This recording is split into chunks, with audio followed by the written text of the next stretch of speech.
तो आज हम करेंगे, अपने क्या रह गया था, स्टडीज ऑफ स्टडीज रह गई थी। लास्ट टाइम हमने क्या किया था, N of one and black box. अब था स्टडीज ऑफ स्टडीज के अंदर systematic review, meta analysis, mix method. ये डेप्थ में नहीं है, थोड़ा सा ही पढ़ने की ज़रूरत है ताकि तुम्हें थोड़ा सा आइडिया हो जाए बस इसका, क्योंकि ये शॉर्ट नोट में आने के चांसेस होते हैं, क्योंकि पिछले 1-2 साल में इस पर काफ़ी बात होने लग गई है। इसलिए जो ट्रेंडिंग टॉपिक चल रहा होता है उस पर फिर शॉर्ट नोट आ जाता है। तो इस वजह से ये काफ़ी ट्रेंडिंग टॉपिक है। जो तुमको मैंने पीडीएफ भी शेयर किया था उसमें भी अलग ही चैप्टर पे बहुत अच्छा काम कर रखा है ऐसे करके, तो आइडिया सा हो कि भाई क्या होता है इसके अंदर। क्योंकि अल्टीमेटली यही करने की तरफ जाएंगे जब इतना सारा हम इंडिविजुअल लेवल पे एमडी बच्चे काम कर रहे हैं, ऐसे एक कॉलेज के, दूसरे कॉलेज के, तीसरे कॉलेज के, तो हम जब 1 साल 2 साल 5 साल 10 साल करते रहेंगे तो फिर अलग अलग बिखरी स्टडीज़ का क्या फ़ायदा, उससे हम कितने फ़ायदा उठा सकते हैं, क्यों, कैसे। स्टडीज़ ऑफ स्टडीज़ का सोच के सोचो कि भाई क्या फ़ायदा है। अगर तुम में से मैं किसी को तुम 18 बच्चे हो क्लास में, या 15 हो या 10 हो, अगर उसमें से तुम सोचो कि तुम्हारे फ़ायदा जिस टाइप की अब तुम स्टडी कर रहे हो, इसमें तुम पेशेंट्स देख रहे हो और इसके लिए तुम दूसरी जगह से डेटा देखते हो, बुक से, लाइब्रेरी से, नेट से, किसी भी टॉपिक पे। तो अगर ये हो जाए कि हम वो टॉपिक लेते हैं जो पिछले 3 साल में हमारी यूनिवर्सिटी में काम नहीं हुआ होता, वो काम लिया जाता है। इसमें अपने कॉलेज में लिस्ट दे देते हैं कि भाई ये पिछले 3 साल में ये टॉपिक लिया हुआ, ये मत लेना, ये पहला ये काम किया हुआ, नया ही टॉपिक कोई लो। तो अब सोचो कि भाई उस टॉपिक, हम वो टॉपिक छोड़ देते हैं। मान लिया कि हमने कोई लिया हेमरॉइड्स लिए, तो हेमरॉइड्स पे पिछले 3 साल में काम नहीं हुआ और हमने शुरू कर दिया। तो हम क्या करते हैं कि भाई सब जगह से जितना हमारे को पास अवेलेबल, हम देखते हैं दूसरों ने क्या स्टडीज़ कर रखी हैं, उससे आइडिया लेते हैं। लिटरेचर रिव्यू करने का मतलब ये होता है कि भाई जो जो डेटा अवेलेबल है वो पढ़ो, और उसके बाद में हम उस डेटा को अपनी भाषा में कोट तो करते हैं कि भाई हाँ, इसने अगर कैंट ने लिखा, किसी ऑथर ने लिखा है, वो बात तो अलग है, फिर तो ऐसे का वैसे लिख देते हैं कॉमा में लगा के कि भाई कैंट ने ये वर्डिंग्स बोली थी ऐसे करके। लेकिन जैसे कि बाकी है, तो अगर वो डिट्टो वर्ड टू वर्ड लिखना होता है, कुछ जगह क्या होता है कि तुम उसमें अपनी इंटरप्रिटेशन डालते हो जो वो समझा वहां से।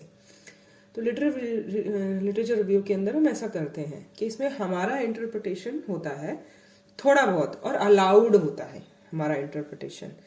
वैसे कोट टू कोट ही लिखना होता है। अगर तुमने किसी किताब से कुछ उठाया है तो वैसा का वैसा लिखो और रेफरेंस दो कि भाई इस ऑथर का लिखा था। अब सोचो कि बाई चांस ये तुम्हारी स्टडी है, तुमने एक हेमरॉइड्स लिए, बाई चांस तुमने देखा कि भाई हेमरॉइड्स पे जितनी भी स्टडी हो रखी हो, होम्योपैथी की, एलोपैथी के साथ में आयुर्वेदिक भी दिया हुआ था या कुछ भी, तुम्हारा रिसर्च क्वेश्चन वो नहीं है। तुम्हारा रिसर्च क्वेश्चन ये है कि भाई हेमरॉइड्स के अंदर 30 बढ़िया काम करती है या 200, तुम्हारा रिसर्च क्वेश्चन तो ये है। तो उसमें उसने एलोपैथी दी थी या आयुर्वेदिक दी थी या इस तरह की कोई स्टडीज होंगी या कुछ और तरीके की स्टडीज होंगी, तो उसमें तुम्हारा फोकस क्या होना चाहिए, मतलब तुम उससे क्या फायदा मिलेगा एक तरीके से। तो तुम्हारे रिसर्च क्वेश्चन पर डिपेंड करता है कि तुम जिस टाइप का मैटर इकट्ठा कर रहे हो वो तुम्हारा सच में हेल्पफुल है कि नहीं उसके अंदर, ठीक है। लेकिन फिर भी इस लेवल पे, एमडी लेवल पे जो अपने काम कर रहे हैं, इसमें ढूंढने के लिए बोला जाता है कि ढूंढो, और शायद कोई पोटेंसी से रिलेटेड कुछ उसमें मिल जाए। उसने उसका रिसर्च क्वेश्चन लेके ना चलाओ, लेकिन आखिरकार उसमें शायद मिल जाए उसके अंदर। तो क्या होता है कि लेकिन अगर तुम ये सोचो कि भाई जितनी हेमरॉइड्स की स्टडीज ऑलरेडी हो चुकी हैं, तुम अब उससे इकट्ठा करके करोगे क्या। जितना मैटर इकट्ठा करने के बाद तुम उसको पढ़ोगे, उसको समझोगे, और उसमें से जो समझ लिया, जो ज्ञान पाया, वो तुम अपने पेशेंट्स पे अप्लाई करोगे, 50 पेशेंट्स पे, और उससे जो रिजल्ट मिलेगा तुम लिखोगे। अगर तुम ऐसी स्टडी करो जिसके अंदर तुम हेमरॉइड्स पे, अगर आज तक मान लिया कि 12 स्टडीज हो चुकी हैं, 15 स्टडीज हो चुकी हैं, तुम वो सारी स्टडीज का विद डेटा, उस एक स्टडी ने कितने पेशेंट्स पे काम किया होगा, ठीक है, मान लिया हर ने अगर मिनिमम 50 तो है ही, तो अगर एमडी वालों की ऐसा के तो मिनिमम 50 तो है ही, तो सोचो तुम्हारे कितने पेशेंट्स का जो डेटा अगर वो ऑथेंटिक है। बात तो पहली ये है। अगर ओवर द ईयर्स सोचो 5 साल बाद 10 साल बाद, जब मैंडेटरी एक तरीके से अब तो घपला चलता है, पर अगर जिस तरीके से इम्प्रूवमेंट हो रही है, हम पढ़ रहे हैं पिछले 2-3 सालों के अंदर, पहले तो कितनी नॉलेज ही नहीं थी, तो जितना समझ में आता था उस तरीके से करते थे। अब जैसे जैसे नॉलेज बढ़ रही है उतनी तरीके से सही ढंग से काम हो रहा है। तो अगर आने वाले सालों के अंदर अगर ऐसा काम हो, तो वो पर्सन जिसने 12 या 15 स्टडीज जो ऑलरेडी ढंग से हो रखी थी उनको इकट्ठा करके उसको पढ़े, तो सोचो उसका दिमाग और कितनी नॉलेज पाएगा। और उसके बाद में वो प्रेजेंट कर दे कि मैं 12-15 स्टडीज में जो मुझे समझ में आया ये है वो, ठीक है। और अगर उस पे स्टैटिस्टिक्स लगा के समझाए, एक तो जनरल जो क्वेश्चन लेके चले कि पोटेंसी का क्वेश्चन लेके चले, कोई भी रिसर्च क्वेश्चन लेके चले और 12-15 स्टडीज को इकट्ठा करके और उसमें पोटेंसी का कोई आंसर ढूंढने की कोशिश करे, और उसका आंसर वो लास्ट में 12-15 स्टडीज करने के बाद लिख दे कि भाई ये इतनी स्टडीज के बाद में ये इस पे ये मिला, मुझे इस पोटेंसी पे ये आंसर मिला, तो वो लिख दे, तो वो है सिस्टमेटिक रिव्यू। अगर वो 12-15 स्टडीज के ऊपर कोई स्टैटिस्टिक्स लगाए, उसको उनके रिजल्ट्स को और बेटर समझाने के लिए कि इनके रिजल्ट्स कितने ठीक थे, मतलब उनको कैसे कितना वेटेज दी जाए, और ऐसी बहुत सारी स्टडीज होती हैं जो पब्लिश नहीं होती। तो सिस्टमेटिक रिव्यूज या दोनों मेटा एनालिसिस उन स्टडीज को भी अप्रोच करती हैं जो पब्लिश नहीं हुई हैं, सिर्फ वो ही नहीं कि जो पब्लिश हो चुकी हैं।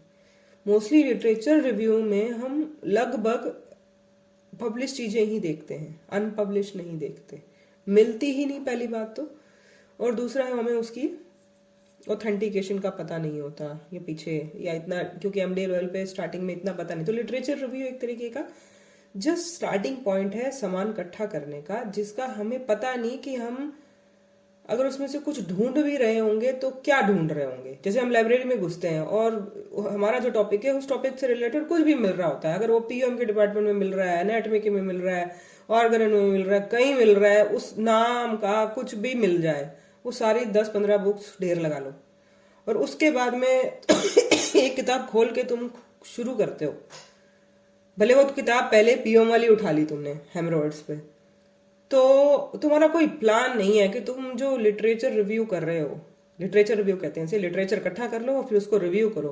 वो कहाँ से स्टार्ट होगा कि पहले मैं इसकी एनाटॉमी पढ़ूंगा, फिर मैं इसका ऑर्गन वाला साइड पढ़ूंगा, मटीरिया पढ़ूंगा, रिपर्टरी पढ़ूंगा, जो भी कहीं से भी मिलेगा ऐसे करके वो देखूंगा कि क्या करूंगा। तो लिटरेचर रिव्यू में लगभग कोई प्लानिंग नहीं होती, स्टार्टिंग होता है इकट्ठा करके और 10-15 किताबें पढ़ने के बाद में जो तुम्हारा दिमाग कहता है, फिर तुम उसको अपने दिमाग में भले अरेंज करके और प्रेजेंट करो, सेंस बनाने की कोशिश करो, और जो तुम्हें समझ में आया है तुम अपने काम में अप्लाई करो, अप्लाई करके अपने जो 50 पेशेंट्स पे तुम वो चीज़ें पढ़ो, इतना कुछ पढ़ोगे तो पेशेंट्स पे अप्लाई करो और उसके बाद रिजल्ट्स निकालो। ये होता है कि बिना प्लानिंग के। अब जो सिस्टमेटिक रिव्यू होगा वो क्या होगा, एक स्टडी हो चुकी है और जितनी स्टडीज तुम इकट्ठी करोगे उन सारी स्टडीज को 15 चीजों को तुमने 15 स्टडीज को इकट्ठा किया है, तो पहले तो रिसर्च क्वेश्चन के हिसाब से इकट्ठा किया है। दूसरा, अब जब तुम उनको का एनालिसिस करोगे तो एक मेथड बनाओगे, एक तरीका ढूंढोगे कि कैसे किया जाए, कौन सी चीज पहले की जाए, कौन सी चीज बाकी, तो एक प्लानिंग करी जाती है। तो लिटरेचर रिव्यू एक स्टार्टिंग सी कंडीशन है, और उस लिटरेचर रिव्यू, क्योंकि ये सेम चीजें हैं, रिव्यू करना, रिव्यू फिर क्या फर्क होता है उस रिव्यू में इतना ही है, उसमें कोई प्लानिंग नहीं। सिस्टमेटिक रिव्यू में बहुत प्लानिंग होएगी, क्योंकि तुमको बहुत एक क्वेश्चन लेके चलना है जिसका स्पेसिफिक आंसर वही ढूंढना होगा। पोटेंसी का सवाल लेके चले हो तो उस पोटेंसी के अराउंड ही जो डेटा मिलेगा वो ही तुम्हारे हाथ में आना चाहिए, बाकी साइड में कर देना। और अब इससे भी नेक्स्ट स्टेप कि भाई अब सिर्फ ये तो रिव्यू लिखना है, लास्ट में तुम अपना उसमें लिखोगे रिटर्न कि भाई हाँ ये पढ़ा और ये समझ में आया और ये मिल रहा है इतनी स्टडीज में ये। अब इसके ऊपर तुम स्टैट्स लगा दो, परसेंटेज लगा दो, उसका ये निकालो कि भाई 3 में ये मिला, 5 में ये मिला, उसमें मैक्सिमम ये था, इसकी ज्यादा इंपॉर्टेंस है, इसने क्योंकि 1000 पेशेंट्स देखे थे, भले मतलब एक तरीके से वेटेज भी निकालना पड़ता है कि भाई ये तो नहीं कि 15 स्टडीज है, 15 स्टडीज में सबसे बढ़िया वाली स्टडी किसने करी थी, कितने लोगों पे करी थी, या वो पर्सन कितना ऑथेंटिक था, मतलब बहुत सारे, मतलब शायद उसके अंदर, ये मेरा अंदाजा है क्योंकि जितना मैंने एनालिसिस पढ़ा मैंने उसमें देखा कि उसमें स्टैटिकल टूल्स लगते हैं और वेटेज के अकॉर्डिंग, इंपॉर्टेंस के अकॉर्डिंग उसका आंसर निकाला जाता है, जो उससे भी सिस्टमेटिक रिव्यू से भी बेटर है, क्योंकि सिस्टमेटिक रिव्यू में सिर्फ तुमने डेटा ऑलरेडी प्रेजेंट वैसा वैसा लिख दिया, उस पे ज्यादा नोक जोक सी नहीं, उसमें मीन मेक सी नहीं निकलती है सिर्फ वर्बल लेवल पे। लेकिन जब अगर तुमको कोई चीज और डेप्थ पे एनालिसिस करनी है और उसमें कोई गणित घुसा दो तुम उसके अंदर और गणित से निकाल दो, मैथमेटिकली उसको प्रूव कर दो कि ये बात ऐसे सही है, तो वो उससे ज्यादा पक्की हो जाती है। तो वो है स्टेप मेटा एनालिसिस। तो ये मोटी मोटी सी बात है। तो इसका आगे जो है वो है मिक्स मेथड, वो अलग चीज है। मिक्स मेथड मतलब क्वालिटेटिव मेथड है और क्वांटिटेटिव मेथड्स होते हैं। क्वालिटेटिव मतलब क्वालिटी निकालने वाला, जैसे हम केस टेकिंग के अंदर हम उसकी कंसोल्यूशन उसको चाहिए कि नहीं चाहिए, कैसे चाहिए, फिर किस टाइप की कंसोल्यूशन चाहिए होती है, किस पर्सन से चाहिए होती है, ऐसे करके हम उस कंसोल्यूशन की क्वालिटी निकाल लेते हैं। भाई थोड़ी सी बता दो जी, या एक ही पर्सन ये मुझे करे कंसोल तो ठीक है, बाकी कोई नहीं, या फिर कोई भी चलेगा जी, ऐसे करके। तो तुमने सिर्फ कंसोलेशन एम्बुलेशन वर्डिंग लगा के रूब्रिक नहीं लगाया, तुमने कंसोलेशन एम्बुलेशन की क्वालिटी निकाली गई, क्योंकि वो जो कंसोलेशन एम्बुलेशन के अंदर आगे 15 दवाइयां हैं वो उसको डिफ्रेंशिएट कर लेती है जैसी उसकी क्वालिटी है, कि एक पर्सन से चाहिए, उसी स्पेसिफिक से चाहिए, या किसी से भी चाहिए, ऐसे वाली उस मेडिसिन का डिफ्रेंशिएशन पॉइंट निकलता रहता है। तो वो जो क्वालिटी निकालते हैं, एक वो तरीका है, क्वांटिटी निकालना, कितनी मात्रा के अंदर, उसके अंदर वो स्टडी, मतलब एक तरीके से जो करना है। तो दोनों स्टडीज को भले तुम एक ही स्टडी में करते हो, दोनों मेथड्स को, दोनों मेथड्स तुमने उठा लिए, दोनों रिसर्च टाइप्स तुमने उठा लिए, और एक ही जो तुम अपनी रिसर्च लेके चल रहे हो उसमें ये दोनों चीजें अप्लाई हो रही हैं, वो साथ के साथ अप्लाई हो रही हैं। जैसे इसका एग्जांपल मैंने दूं कि भाई तुमने पूछा प्यास लगती है, अब प्यास क्या चीज है, थर्स्ट है या नहीं है, तो कितनी है, तो तुम पॉइंट्स में कन्वर्ट करो, 2+, 3+, 5+, जो भी, तो उसको तुम एक मैथमेटिकल टर्म में, नंबर में कन्वर्ट कर रहे हो, तो उस क्वालिटी को तुम क्वांटिटी में डाल रहे हो। क्वालिटी मतलब ये थर्स्ट था या थर्स्टलेस था, अब थर्स्टी है तो थर्स्टी कितना थर्स्टी है, नॉर्मल मतलब 1+, 2+ वाला थर्स्टी है, या भाई उसको काफी थर्स्ट है, तो तुम वो उस क्वालिटी को नंबर में कन्वर्ट करिए, 5+, यार इतनी थर्स्ट है, तो तुम उस क्वालिटी को क्वांटिटी में कन्वर्ट कर रहे हो। तो ऐसे करके, ये माइन्यूट सा एग्जांपल दिया मैंने, ऐसे बहुत आगे होते हैं। तो वो तुम साथ में कर रहे हो, क्वालिटी क्वांटिटी का आगे जो भी, ये तो एक एग्जांपल दिया, और जब तुम केस टेकिंग में और जगह दोनों चीजें साथ चल रही हैं, या पहले एक चीज कर ली है और बाद में दूसरी चीज की जा रही है। जैसे कि पहले तुमने सारी केस टेकिंग पूछ ली, थर्स्टी है या थर्स्टलेस है या कुछ भी पूछ के रख लिया, सारा कुछ पूछ लिया। अब तुम कह रहे हो कि भाई अब मैं पूरा वापस से अपना डेटा देख रही हूँ और उसमें से देख रही हूँ कि क्या चीजें मैथमेटिकल टर्म्स में कन्वर्ट की जा सकती हैं। जैसे पेन, कितना पेन हो रहा है जी, ये बताओ 1 2 3 4, थर्स्ट का बताओ जी 1 2 3 4, ऐसे करके हैं। एंगर का बताओ जी कि तुमको कितना गुस्सा आता है। तो क्या चीजें मैथमेटिकल टर्म्स क्वालिटी में कन्वर्ट हो सकती हैं, ये तुम बाद में देखो, या ये पहले हो जाए कि तुम पहले मैथमेटिकल टर्म्स में कुछ चीजें कन्वर्ट कर रहे हो, बाद में उस चीज का डेप्थ में पूछ रहे हो। तो पहले उसकी क्वांटिटी निकाल रहे हो, बाद में उसकी क्वालिटी चेक हो रही है। तो मिक्स मेथड में ये होता है, दोनों चीजें साथ साथ होती हैं या आगे पीछे होती हैं, ऐसे करके।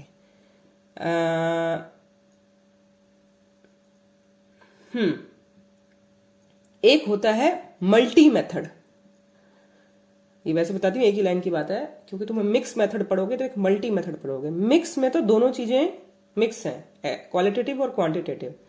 मल्टी में क्या होगा, एक ही चीज होगी लेकिन उसके 2-3 मेथड्स, जैसे कि हम, जैसे कल तुमको जो मैंने लिस्ट दिखाई थी, बोलो कि क्वालिटी वाले के जैसे क्रॉस सेक्शनल है, फिर तुमने कोहार्ट है, और भी जो 3 उसके 5-4 और थी, उसमें से 2 चीजें या 3 चीजें चल रही हैं। लेकिन जो 2 या 3 चीजें उठाई गई हैं, मेथड्स उठाए गए हैं, वो सारे के सारे थे क्वालिटेटिव वाले के, सॉरी क्वालिटेटिव वाले क्या, जैसे एक्सपेरिमेंटल वाले के थे या ऑब्जर्वेटरी वाले के थे, तो जो वो दोनों तीनों जो उठेंगे, दो मेथड्स इकट्ठे उठाए होंगे, वो होंगे दोनों ऑब्जर्वेटरी, तो दोनों ऑब्जर्वेटरी ही चल रहे होंगे, तो उसे कहते हैं मल्टी। क्योंकि एक ही कैटेगरी की तुमने दो चीजें उठा दी तो उसको कहते हैं मल्टी। लेकिन मिक्स कि भाई एक तो क्वालिटेटिव वाला था, एक क्वांटिटेटिव वाला, तो ये मिक्स कर दिया गया, इसे कहते हैं मिक्स। तो ये मोटा मोटा कि literature review, systematic, Meta analysis, mix method and multi, ये मेन कंसेप्ट है। और इतना ही तुम समझ पाओ, इतना ही लिखाओ तो शॉर्ट नोट में आएगा, तो मतलब ये बात है। क्योंकि अगर उनमें से कुछ भी पूछा बाय चांस और तुम्हें ज्यादा नहीं आता, तो तुम इनका डिफरेंशिएशन ही लिखाओ, ठीक है, ये तुम्हें हेल्प कर देगा ऐसे करके कि भाई मान लिया कि इनमें से कुछ भी आ गया, मान लिया मेटा एनालिसिस आ गया, मान लिया कुछ भी आ गया, और मैं जितना मैटर दे रही हूँ क्योंकि ज्यादा डेप्थ में पढ़ने की जरूरत नहीं, इतनी एक एक लाइन का डिफरेंशिएशन समझ लो, इतना मुद्दे पे चल लो, तो इतना तुम लिखाओ। लेकिन बाय चांस क्यों बड़ा क्वेश्चन आ जाए तो तुम क्या लिखो कि इसमें बाकी चारों का एक एक लाइन लिखिए कि भाई यहाँ से शुरू होता है कि लिटरेचर रिव्यू तो ये भी होता है, लेकिन ये रिव्यू में डिफरेंशिएशन लिखा हुआ ऐसा चार्ट बना के, तो एक उसको पता लगता है कि कंसेप्ट सही है। ये एक प्लस पॉइंट है। अब पता नहीं कितना बड़ा क्वेश्चन आए ना आए, पर इसलिए करती हूँ, जितना बताती हूँ। अगर शुरू में बता दिया तो लेट आई है, अभी एक एक स्टेप बताऊंगी, फिर बाद में लास्ट में फिर रिवाइज करवा के बता दूंगी। क्योंकि जो मैंने बोला है बस उन्हीं चीजों को उन्होंने वर्ड्स में कन्वर्ट किया है लिखने लायक, तो इसको क्लिक कर लो खुद पढ़ लेना, एक दो लाइन में लिख देती हूँ। सिस्टमेटिक रिव्यू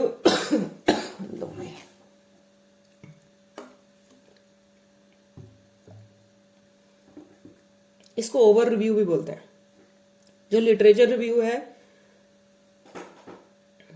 वो जनरल रिव्यू है, तो simple review word literature review वाला होता है, ओवर रिव्यू सिस्टमेटिक रिव्यू बोलते हैं, ठीक है। Attempts to identify, appraise and synthesize all the empirical evidence that meets pre-specified eligibility criteria to answer a specific research question। मोटी मोटी सिंपल सी भाषा का काम था, इन्होंने इतना कॉम्प्लिकेटेड लिख दिया कि हमारा जो एलिजिबिलिटी क्राइटेरिया है, हम जो सवाल लेके चले उसके अकॉर्डिंग जो डेटा हमारे पास, पहले तो डेटा इकट्ठा करेंगे और उसका फिर समझने की आइडेंटिफाई किया जाएगा, उसको फिर अप्रेज किया जाएगा और फिर उसके बाद सिंथेसाइज उसमें से निकाला जाएगा एविडेंस, ठीक है, किया जाएगा हमारा जो क्राइटेरिया हम सवाल लेके चले हैं उस तरीके का।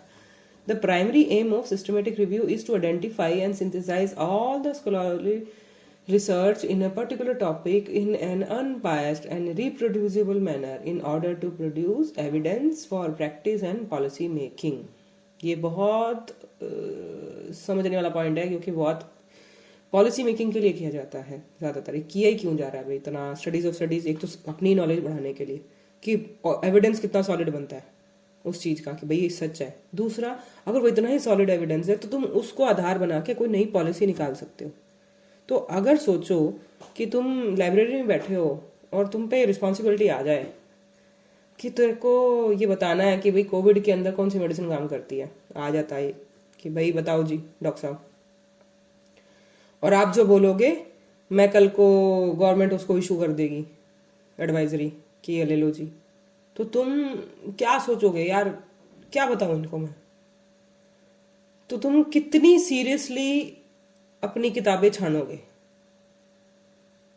तो जो तुम पॉलिसी बनाओगे, क्योंकि वो तुम कितने लोगों पे अप्लाई होगी तुम्हारी बात, तुम्हारी निकाली हुई बात, तो तुम्हारा जो हाथ में डेटा होगा, तुम्हारे हाथ में जो किताबें होंगी, तुम्हारे हाथ में जो रिसर्चेज होंगे, तुम कैसे बताओगे। जो ऑलरेडी रिसर्चेज हो चुकी हैं और इतनी सारी रिसर्चर्स हो चुकी हैं, उसमें ये सब ये बोल रहे थे, क्यों। एक तो भाई तुमने कौन सी बैठी बैठाई करी है, तुम तो पढ़ के और समझ के इंटरप्रिटेट करके उन्हें बता रहे हो, तो इंटरप्रिटेशन तुम्हारी होगी, समझ तुम्हारी होगी, जो डेटा ऑलरेडी अवेलेबल है, तो उस डेटा के ऊपर एक सेंस बनता है कि भाई इस डेटा पे एक डिसीजन लिया जा सकता है ऐसे करके तुम उनको इंटरप्रिटेट करके बताओ। तो क्योंकि वो पॉलिसी बनने वाली है, तो इसलिए उसकी सीरियसनेस कितनी होगी। बिना प्लानिंग के क्या वो तुम सर्च कर सकते हो किसी चीज को, इतना इकट्ठा कर लिया।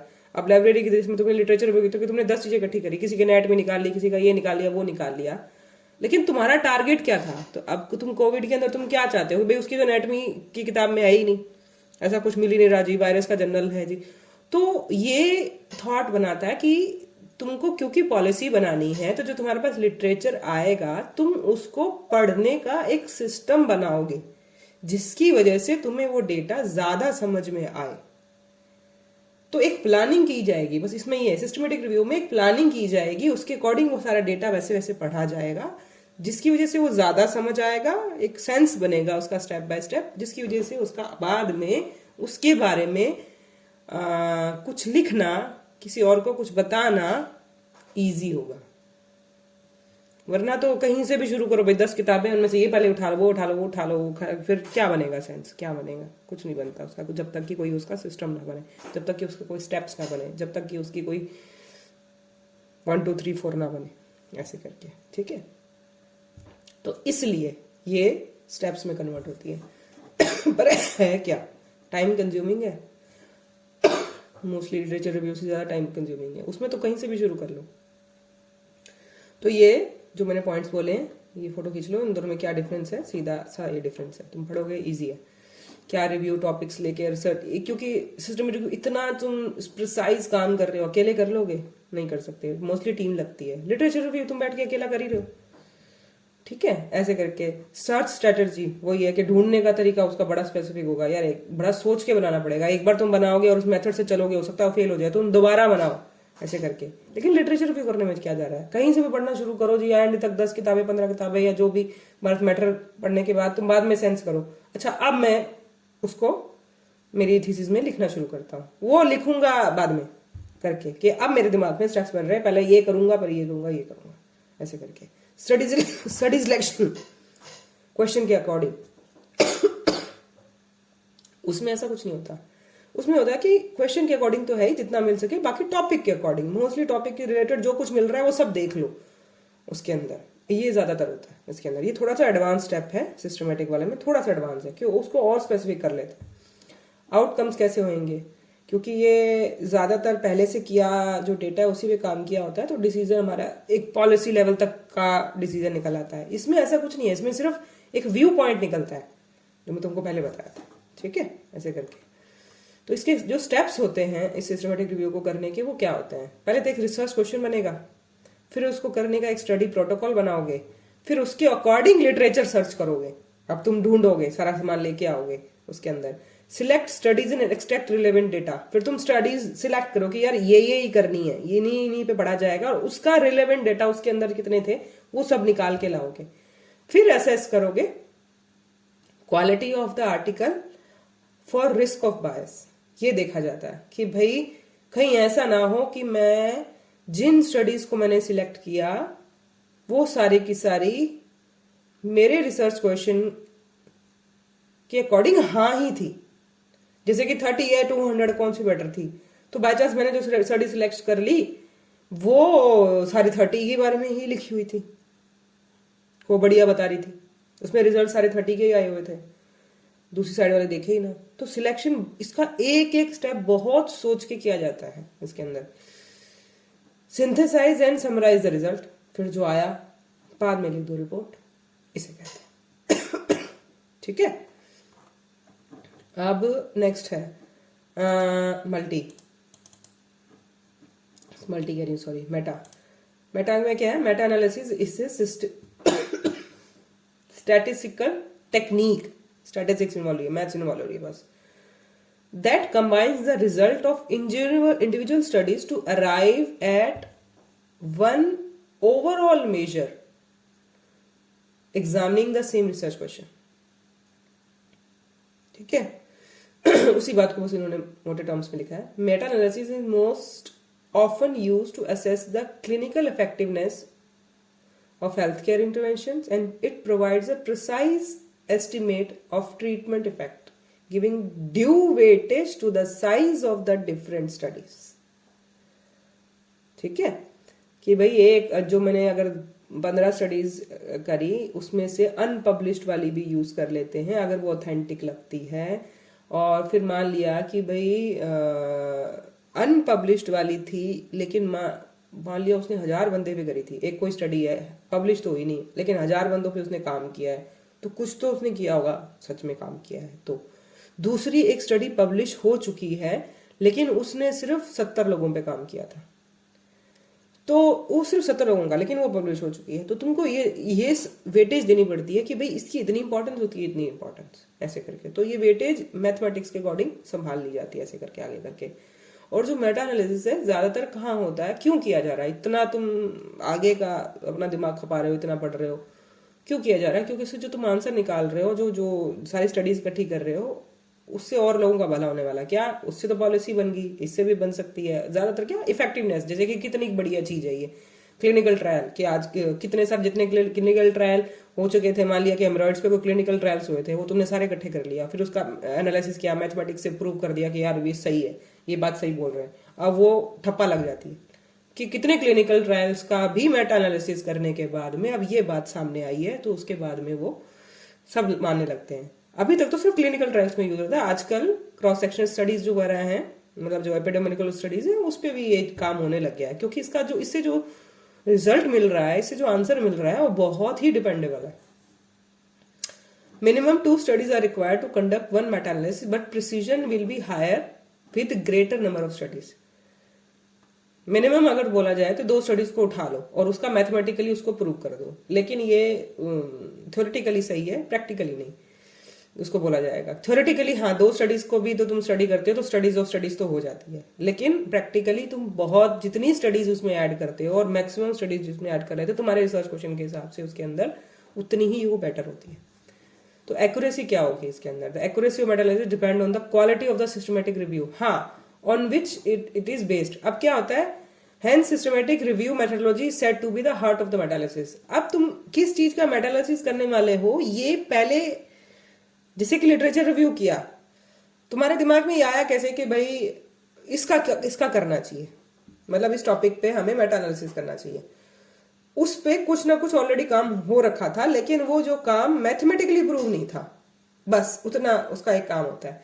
तो लिटरेचर रिव्यू करके किसी ने स्टडी करी एक, और फिर ऐसे करके बहुत सारे लोगों ने स्टडी कर ली, उसके बाद उसका सिस्टमेटिक रिव्यू किया गया, उन सब चीजों का सिस्टमेटिक रिव्यू से एक आइडिया हो गया, यार ये 30 और 200 में ना ये चीज बेटर आ रही है, लेकिन ये कोई मैथमेटिकली तो प्रूफ है नहीं। तो बेस यहाँ से हुआ। अब उसका क्या जाए कि भाई चलो इन स्टडीज को उठा के इसका स्टैटिस्टिक्स लगा लो इसके ऊपर और आगे बढ़ो, इसके ऊपर और काम करो, इसमें भी और चीजें इंक्लूड होती तो और भी कर लो उसके अंदर, फिर मैथमेटिकली प्रूव कर दो, तो ये इसका बेसिस बन जाता है आगे का। तो मेटा एनालिसिस ये चीज है। तो एक बस लास्ट में एक पॉइंट और देख लो। हाँ, तो अब इसमें क्या होता है कि हाँ इसमें बस देखना ये होता है, इसमें स्ट्रगल ये होता है कि publication bias. Meta analysis always struggles with 2 issues, publication bias, the varying quality of the studies. अब प्रॉब्लम इसमें ये आती है कि अगर बंदे ने ये सोच के कर दिया कि मैंने इसको पब्लिश करना है, बताना ही है दुनिया को कि ये बेटर है, और पब्लिशर ने कहा कि यार इसके हाँ में बोलना, 30 को ही बोलना, तो तुम जो डेटा इकट्ठा करोगे वो उस विचार से ही एनालिसिस करोगे, तो तुम्हारा नियत पे पंगा हो गया। तो ये ज्यादातर आता है कि भाई जो लोग मेटा एनालिसिस करवा रहे हैं, पब्लिश करवा रहे हैं, वो कोई पर्सनल फायदे के लिए करवा रहे होते हैं, तो ये पंगा है। और दूसरा कि तुम इतनी स्टडीज को 15-20 स्टडीज को जो तुम इकट्ठा कर रहे हो, 15-20 के पता नहीं कितनी कितनी स्टडीज हर अकॉर्डिंग, वो इंडिविजुअल खुद कितनी बढ़िया कर रखी थी किसी ने, वो तो है ही, वो तो फर्स्ट स्टेप है। वो तुम लिटरेचर रिव्यू का मान लो, वो तुम सिस्टमेटिक रिव्यू का मान लो, वो तुम मेटा एनालिसिस का मान लो, किसी का भी मान लो, जो तुमने उठाया अगर वो ही ठीक नहीं था तो उसका एनालिसिस करके जो तुमने आंसर निकाला वो ऑब्वियसली ठीक नहीं होगा। ठीक है, it is necessary for meta analysis to give the reader information regarding the following points. लगभग इसमें से क्या निकालते हैं, बस एक पैराग्राफ है, 5-7 पॉइंट्स है बस।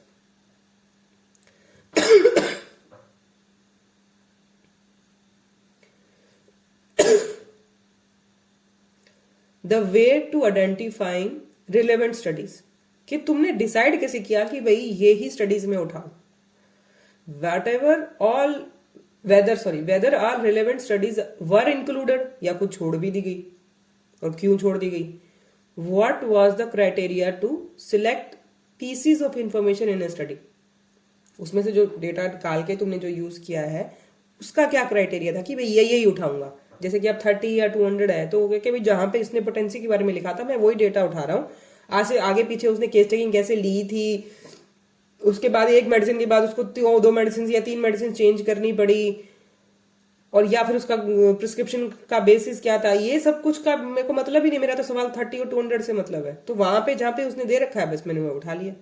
तो ऐसे तरह की एक्सप्लेन करना कि भाई तो जो तुमने डेटा उसमें से उठाया है, प्रिसाइज इंफॉर्मेशन जो उसमें से उठा के लाए हो वो क्या थी, एक तरीके से उसका क्राइटेरिया क्या है, which outcome variable were selected from the studies, वही कि भाई क्या क्या उठाओगे उसमें से, what were the specific type और types of studies used in analysis, क्या क्या स्टडीज का टाइप जो यूज हुआ, how many of each type, यही कि जितने हम टाइप पढ़ के उसमें से एक यूज किया, 2 किया, क्या किया, whether data from all studies were pooled to arrive the conclusion, सारी स्टडीज में से ही डेटा लिया कि किसमें से कुछ लिया किसी से नहीं लिया, how the homogeneity of the studies were tested, homogeneity का मतलब क्या होता है कि भाई एक ही तरीके की तो है, एक तरीके की मतलब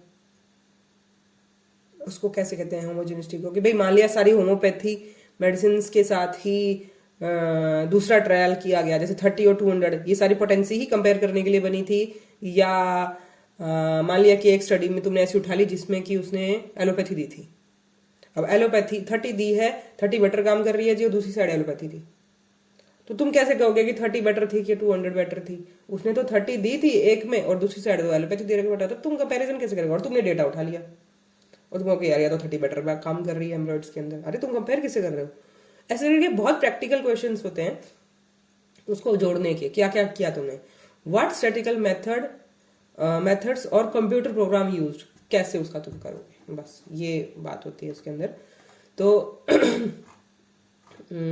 और क्या होता है ये जो तुमने बताया, रिव्यू, ओवरव्यू और मेटा एनालिसिस। रिव्यू का मतलब जर्नल टर्म है जिससे सिंथेसाइज किया जाता है रिजल्ट और कंक्लूजन निकालने की कोशिश की जाती है मोर पब्लिकेशन गिवन एक स्पेसिफिक टॉपिक के लिए।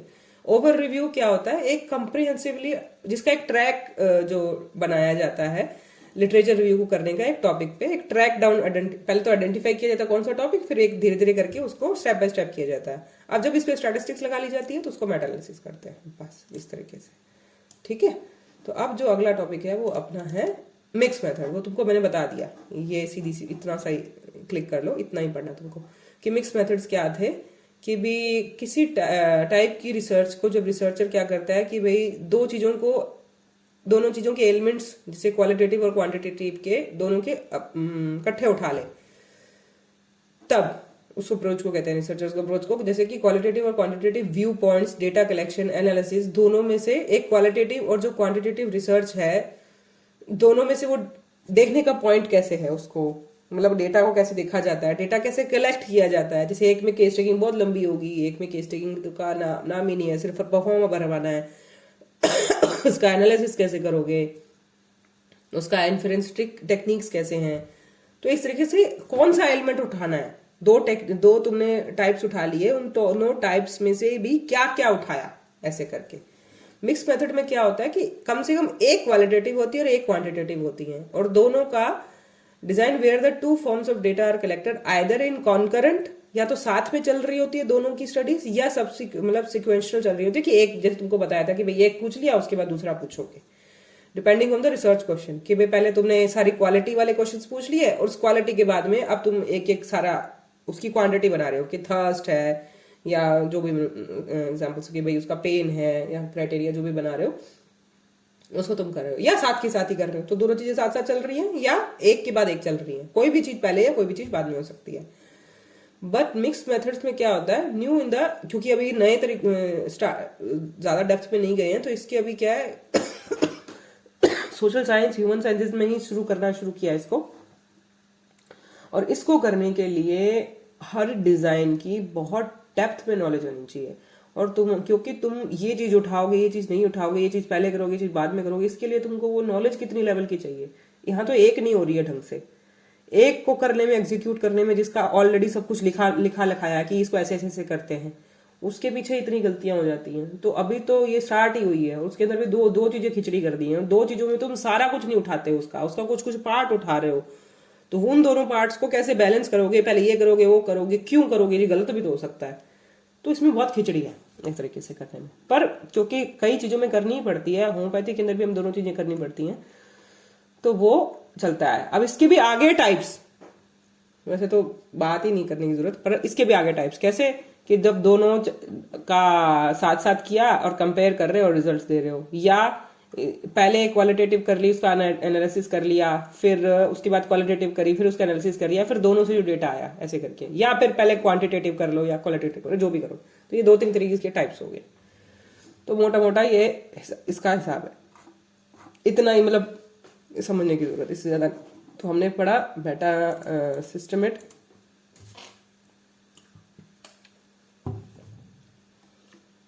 हमने पढ़ा सिस्टमेटिक रिव्यू। पहले तो जनरल रिव्यू क्या होता है, फिर लिटरेचर रिव्यू क्या होता है।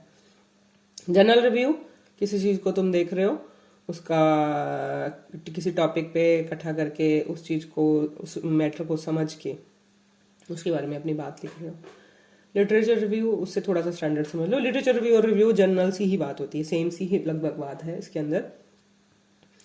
और उसके बाद में सिस्टमेटिक रिव्यू, उसका एक स्टेप, जब वो ऑर्गेनाइज कर लो तुम एक तरीके से स्टेप बाय स्टेप उसको फॉलो करोगे, क्योंकि तुम्हारा क्वेश्चन बहुत स्पेसिफिक हो गया है और उस पर तुम जो लिखने वाले हो उसका, उससे पॉलिसी बनने वाली है आगे, तुम कितना सीरियसली उसको करने वाले हो। तो उसका एक मेथड तैयार करना पड़ेगा, बिना मेथड्स के नहीं हो सकती ये चीज़।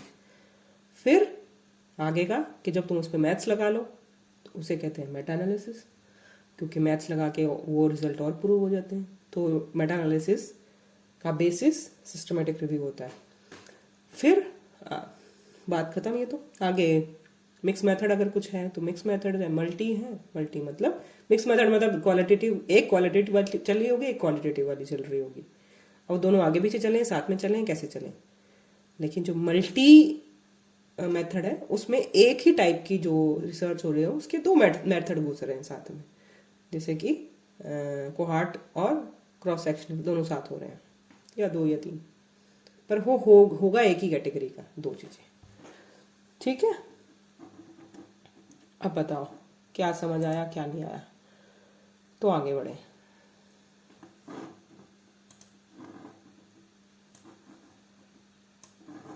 चेतना अब आया समझ?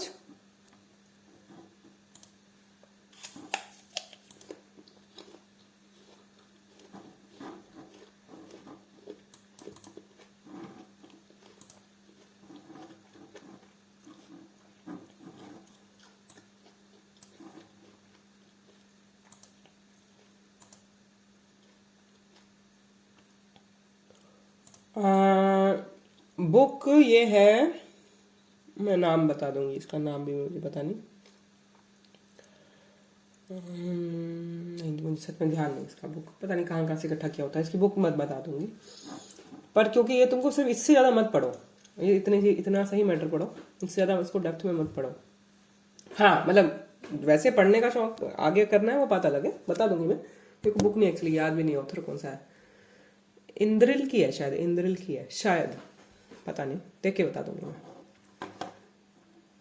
ठीक है, तो अब एक चीज अपनी सिर्फ रहेगी, प्री क्लिनिकल, वो मैं करवाऊंगी, मैं देखती हूँ कब करवाऊँ, लेकिन अभी थोड़ा आगे बढ़ते हैं, क्योंकि हम अब जो करने वाले हैं वो है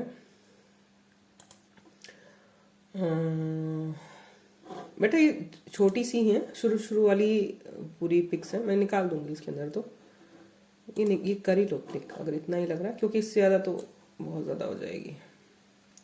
चलो जिसने कर लिया होगी पूछ लेना, आसपास वालों से पूछ लेना, कर ली होगी क्लिक मैंने, इतना ही है, 4 लाइनों का मैटर है, ज़्यादा मैटर नहीं है ये, इतना ही पढ़ना है। सुन लिया, ये वापस सुन लेना ऑडियो में, इतना सुन के इतना समझ लो बस, उसके अंदर ये 4 लाइनों का मैटर है इसके अंदर। ठीक है, तो अब चलते हैं अपने आगे। आगे में कहाँ पहुँचना है पता नहीं, कहाँ पहुँचना है हमने।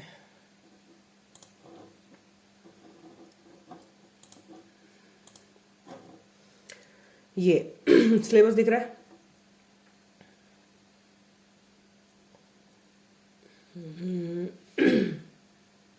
दिख रही है ना स्क्रीन?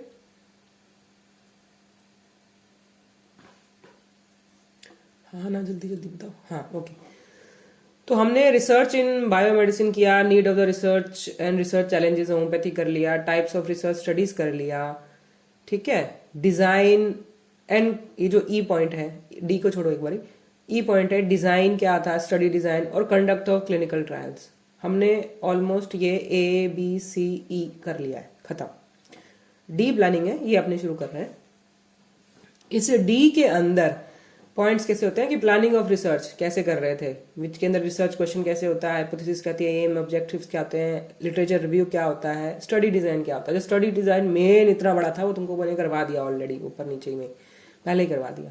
तो स्टडी, सैंपल, रेंडमाइज क्या होता है, ब्लाइंडिंग क्या होता है, इंटरवेंशंस क्या होते हैं, मोस्टली इसके अंदर से क्या है, आधे से ज्यादा वर्ड्स तो मैंने तुमको करवा दिए हैं, लेकिन मैं सिस्टमेटिकली क्योंकि ऐसे ऐसे चलते हैं तुमको एक लाइन में दोबारा से बता दूंगी, ये यहाँ पे आता है। तो ऑलमोस्ट जो वर्ड्स इन्वॉल्व होते हैं वो जाएंगे, इसमें हो जाएंगे। तो ये एक आधे 1 या 2 दिन का टॉपिक बने को धीरे धीरे कर लेंगे, नहीं थोड़ा सा है, 2 दिन का तो नहीं है, और लगेगा। फिर इसके बाद में अपना है डेटा कलेक्शन, एफ पॉइंट, जी पॉइंट, एच और आई। आई वाला जो राइटिंग, कैसे राइटिंग कर रहे हैं, तो ये जो अभी जो डी पॉइंट अभी मैं बता रही हूँ तुमको, इसे मैं भी साथ में बता दूंगी कि ये राइटिंग का क्या मतलब है, कैसे राइट करना है इसके अंदर। तो ये इसी के अंदर इन्वॉल्व हो जाएगा, वो तुम अपने आप समझ जाओगे इसके अंदर, ठीक है। तो अपने आज करने वाले हैं कि भाई रिसर्च स्टडीज का प्लानिंग बोल दो, ये प्लानिंग के साथ साथ राइटिंग भी, ये कैसे प्लान करोगे साथ के साथ कि उसको लिखोगे कि कैसे।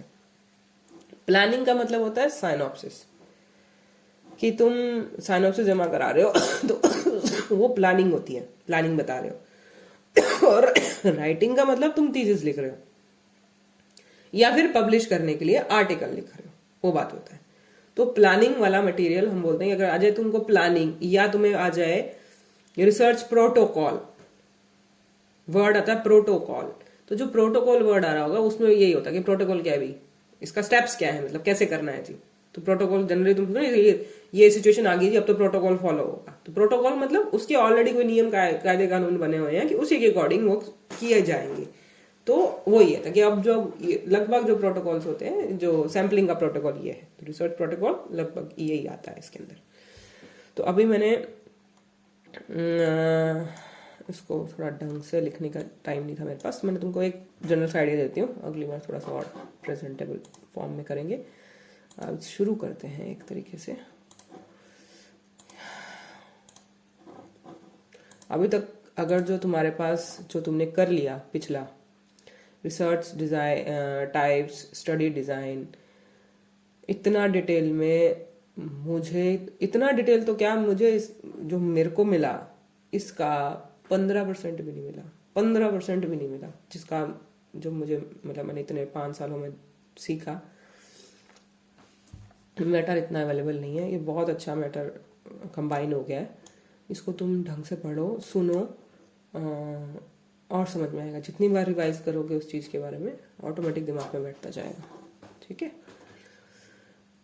अब चलते हैं रिसर्च राइटिंग या प्रोटोकॉल का, तो उसमें चलते हैं कि प्लानिंग की तरफ चलते हैं पहले। तो चलो कोई बात नहीं, लिखा तो है, लेकिन उसमें पहला पॉइंट क्या आएगा, फाइंडिंग द प्रॉब्लम या डिफाइनिंग द प्रॉब्लम।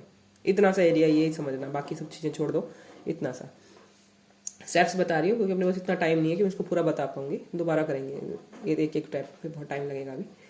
तो पहला तो इसके मोटे मोटे स्टेप्स है, फाइंडिंग द प्रॉब्लम। अब जब तुमने साइनॉप्सिस बनाया तो पहले तुम टाइटल डिसाइड कर रहे थे ना, तो उसमें प्रॉब्लम देख रहे थे सबसे पहले तुम कि भाई तुम्हारा इंटरेस्टेड क्या है, तुम्हारे पास तुम किस पे काम कर सकते हो, अवेलेबल क्या है, जो तुमको मैंने पहले बताए थे कि सोचोगे तो अवेलेबल भी है कि नहीं, उसका मैटर भी है कि नहीं, तुम कर भी सकते हो क्या, ऐसा बहुत कुछ सोचना पड़ेगा। तो पहले तुम एक प्रॉब्लम ढूंढ रहे हो या उसको डिफाइन कर रहे हो एक तरीके से, फिर तुम क्या कर रहे हो, एब्स्ट्रैक्ट बना रहे हो। एब्स्ट्रैक्ट होता है थीसिस के अंदर, इसलिए इसका राइटिंग में लिखा हुआ है, ऊपर लिखा है ना रिसर्च राइटिंग। अगर इसको प्लानिंग बना दिया जाए या इसको साइनॉप्सिस बना दिया जाए तो यहाँ से ये वर्ड एब्स्ट्रैक्ट गायब हो जाएगा। एब्स्ट्रैक्ट तो तब हो सकता है ना, एब्स्ट्रैक्ट मतलब एक छोटा फॉर्म किसी चीज का, तो छोटा फॉर्म तो तब हो सकता है जब तुमने ये सारे स्टेप्स ऑलरेडी कर रखे हो और उसके बाद में तुम एक नया बंदा पढ़ने आया, अगर वो सिर्फ एब्स्ट्रैक्ट पढ़ ले तो उसको पता चल जाना चाहिए कि सारी रिसर्च में हुआ क्या था। वो तो तभी हो सकता है जब हो चुका हो सब कुछ। तो साइनॉप्सिस में एब्स्ट्रैक्ट लिखने का कोई मतलब नहीं है, साइनॉप्सिस में तो अभी कुछ किया ही नहीं है। तो ये रिसर्च जो एब्स्ट्रैक्ट अगर हेडिंग यूज हो रही है वो वहां होगी जिसे हम रिसर्च राइटिंग या अगर थीसिस राइटिंग बोला जाए तो ये उसके स्टेप्स हो रहे हैं।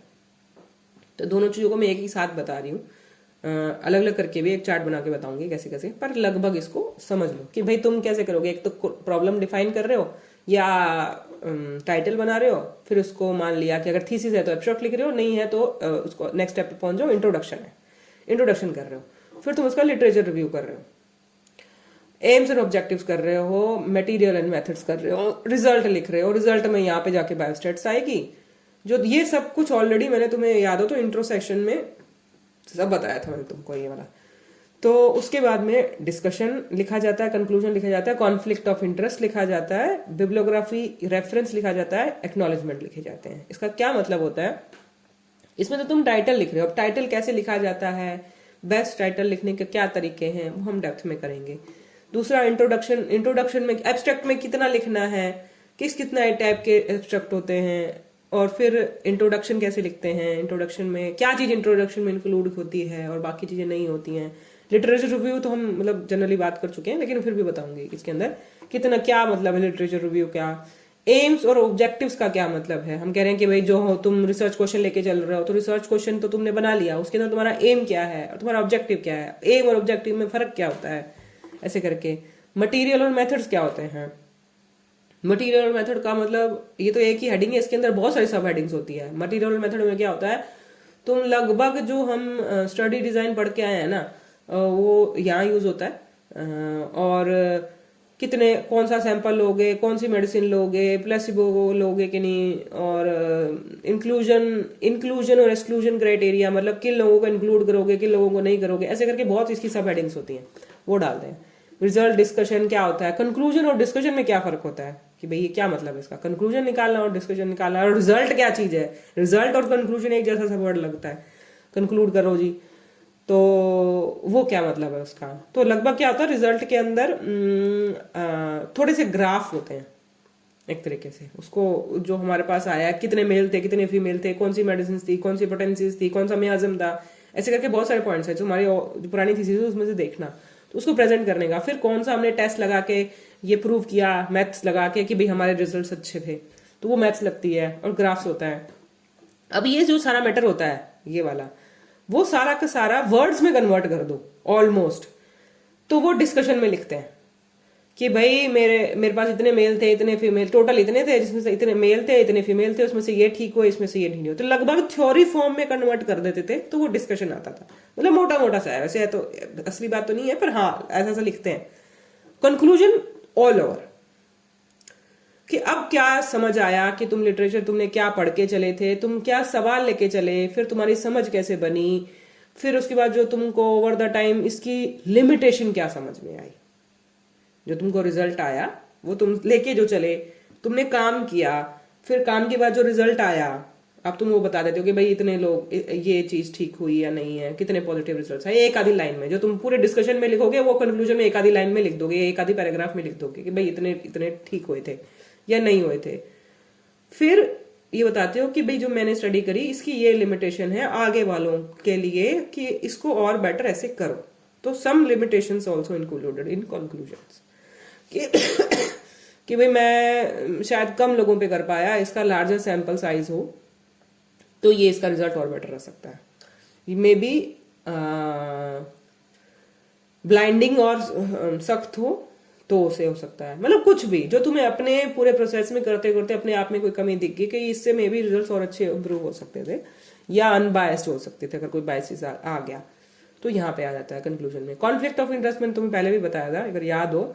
तुम यहाँ पे ये बताते हो कि जो तुमने काम किया इसको करने का तुम्हारा मोटिव किसी और चीज से इन्फ्लुएंस्ड नहीं है, मतलब तुम्हें किसी ने पैसे नहीं दिए भाई ये रिजल्ट निकालने के, सीधी सी बात, ठीक है, कि तुम किसी कंपनी से अटैच नहीं हो, जो तो ये रिजल्ट्स आए हैं ये तुम्हारा पर्सनल काम है और तुमको सच सच जैसे जैसे दिखा था वैसे वैसे तुमने लिख दिया, और किसी के साथ तुम्हारा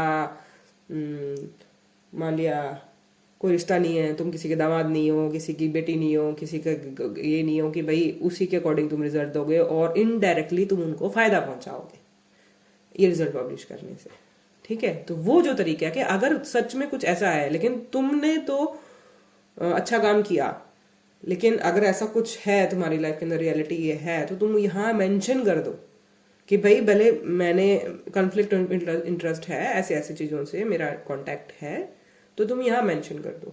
उससे एक तो ये होता है तुम्हारी ऑनेस्टी सामने आती है, लेकिन दूसरा एक चीज़ ये होती है कि जो रिजल्ट आता है सामने वाला फिर उसी के अकॉर्डिंग उस रिजल्ट्स को समझता है। मान लिया यहाँ लिख दूं कि किसी के साथ मेरा कोई कॉन्फ्लिक्ट ऑफ इंटरेस्ट नहीं है, नो कॉन्फ्लिक्ट इंटरेस्ट, मतलब मेरा किसी से कोई रिश्ता नहीं था, प्योर काम मेरा है, तो इसका मतलब जो रिजल्ट्स आए होंगे, कोई भी इंसान मेरी स्टडी को खोल के देखेगा तो देखेगा नो कॉन्फ्लिक्ट ऑफ इंटरेस्ट, मतलब सारा कुछ इसी का है, इसी ने जो किया है मान लो।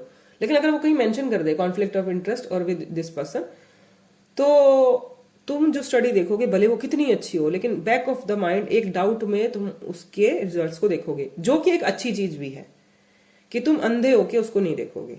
ठीक है, कि भाई मान लिया ये बंदा ऑथेंटिक था, अच्छा था, लेकिन कॉन्फ्लिक्ट ऑफ इंटरेस्ट था, तो तुम उसको उतनी वेटेज दोगे ऐसे करके। बिब्लियोग्राफी का तुम्हें एक शायद मैं स्टार्टिंग में बताया भी था कि जो हम यहाँ पे लिटरेचर रिव्यू के अंदर भी जितनी हमने बुक्स उठाई, कितनी उसमें से यूज करी, टोटल उठाई बिब्लियोग्राफी, और उसमें से जितनी, क्योंकि बिब्लियोग्राफी का मतलब कि तुम्हारा थॉट बनाने में भी अगर किसी ने हेल्प कर दी ना, किताब ने, भले उस लाइन में उस बुक में से तुमने कोई लाइन नहीं उठाई, लेकिन तुमने उसमें से कोई विचार उठा लिया कि यार इसको करते ऐसे हैं, तो कुछ बुक्स कुछ मैटर तुम्हारा थॉट बनाता है, तो उन चीजों का भी मेंशन लगभग होता है। तो बिब्लियोग्राफी में हर वो चीज जो तुमने देखी थी इस मैटर से रिलेटेड, वो बिब्लियोग्राफी में आता है। रेफरेंस में जो तुमने यहाँ लिटरेचर रिव्यू में जिसका कोट किया है, लिखा है ऐसे ऐसे करके, तो वो आता है रेफरेंस में। अब कई लोग बिब्लियोग्राफी लिखवाते हैं, कई लोग रेफरेंसेस लिखवाते हैं, मतलब एडिंग ही ये लिखवाते हैं। तो क्या लिखवाया जा रही है उसके अकॉर्डिंग है, ये डेप्थ में, मतलब इन दोनों में डिफरेंस होता है, ये भी नहीं पता मोस्टली लोगों को। और लिखना क्या चाहिए, वो यूनिवर्सिटी पे उनके नॉर्म्स क्या हैं, अगर जिस पे तुम पब्लिश कर रहे हो।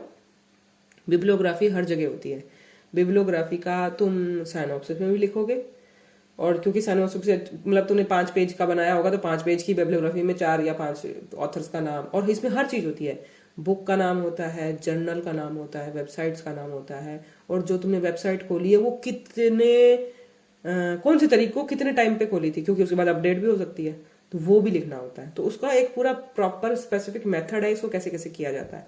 लास्ट में लिखा जाता है एक्नॉलेजमेंट, कि भाई किन किन लोगों ने तुम्हें ये साफ काम करने के लिए हेल्प करी। तो ये सारे स्टेप्स हैं, इसको हम 1 by 1 खोलेंगे और आगे का काम करेंगे। ठीक है, तो आज के लिए अगर अपने बोलें तो एक थोड़ा सा और स्टेप दे देती हूँ आगे, कि जो मोस्टली जो तुमने टाइटल सुने होंगे उसमें तुमने सुना होगा या पढ़े होंगे या तुम बनाने की कोशिश कर रहे होगे, तो उसमें 2-3 वर्ड्स ज्यादा यूज होते हैं, जैसे एफिकेसी, इफेक्टिवनेस, ओह सॉरी एक सेकेंड,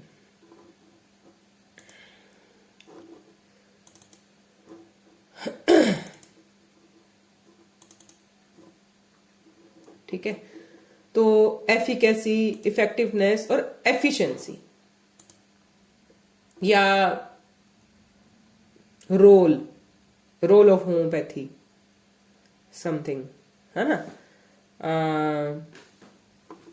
इस तरीके से, मतलब उसमें वर्ड्स यूज, मतलब तुमने टाइटल्स में यूज होते देखे होंगे। तो एक चार्ट दिखा देती हूँ तुमको मैं, ये क्लिक करके, या स्कोप समथिंग, ठीक है, तो ये दिखाती हूँ तुमको मैं, ये क्लिक कर लो, पढ़ेंगे अपने इसको।